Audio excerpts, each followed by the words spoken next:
जी, मैं हूं नदीम सिद्दीकी, मेट्रो 7 पाकिस्तान के साथ। तो मौजूद हूं मैं बल्दिया उज़्मा कराची के मेन मरकज़ी दफ्तर पर। मेन मरकज़ी दफ्तर के बिल्कुल सामने की जो सूरत हाल है वो मैं आपको दिखाता हूँ कि कितनी खूबसूरत और ज़बरदस्त सूरत हाल है। ये मैं आपको दिखाऊँ कि मैं ये देखिए, ये बिल्कुल यहाँ पर लाइट हाउस के मकाम पर ये गड़ा खुदा हुआ है, बिल्कुल बैन इशारा है, ट्रैफिक रवा दवा है।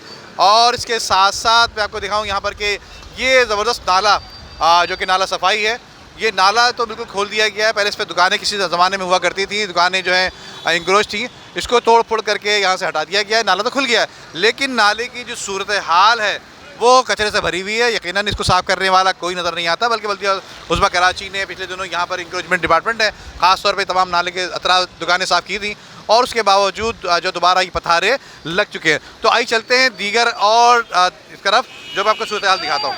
इसी तरफ फिर ये बल्दिया उज़्मा कराची के मैं आपको दिखाऊंगा। यहाँ पर बिल्कुल बिल्डिंग के साथ ही जो है फुटपाथ पर ये मैन होल खुले हुए हैं, और इसका ढक्कन तो रखा हुआ है यहाँ पे, यकीनन हटा दिया गया है। और किसने हटाया? यकीनन हिरोइनची या नशा करने वालों ने भी हटाया होगा, यकीनन, या फिर किसी काम करने वाले ने हटाया होगा, लेकिन इसके बावजूद उसको दोबारा नहीं रखा गया। इसके साथ साथ ग्रिल के साथ साथ ये एक हौदी खोदी हुई है, एक कब्र नुमाई क्या सिलसिला है पता नहीं कि क्या इसमें था।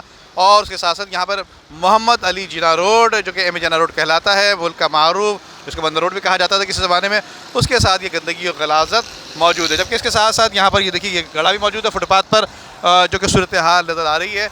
और माशाल्लाह से बल्दिया उज़्मा कराची की बिल्डिंग पे इस वक्त जो है पीपल्स पार्टी के, जो कि पीपल्स लेबर डिवीज़न की जानिब से जो है झंडे आवेज़ा किए गए हैं। और यहाँ पर जो दरख्त थे वो दरख्त यहाँ पे नज़र नहीं आ रहा, लेकिन उसके साथ गड्ढे ज़रूर नज़र आ रहे हैं, जो गड्ढे खुले हुए हैं। गड्ढे पे लोगों ने अपनी आसानी के लिए यहाँ पर बाकायदा जो है कांटे लगा दिए गए हैं। तो ये थी अब तक की सूरत हाल जो मैं आपको दिखाना चाह रहा था, कि बल्दिया उज़्मा कराची के मरकज़ी दफ्तर के सामने की सूरत हाल जो है, जो कि शहर कराची को साफ़ सुथरा रखने में बड़ा अहम किरदार अदा करता है, उसकी सूरत हाल ये है कि ये तमाम जगह जगह जो बिल्कुल ही मरकज़ी दफ्तर के सामने जो है गड्ढे खुदे हुए हैं। तो ये थी अब तक की सूरत हाल। नदीम सिद्दीकी को इजाज़त दीजिए। अल्लाह हाफ़िज़।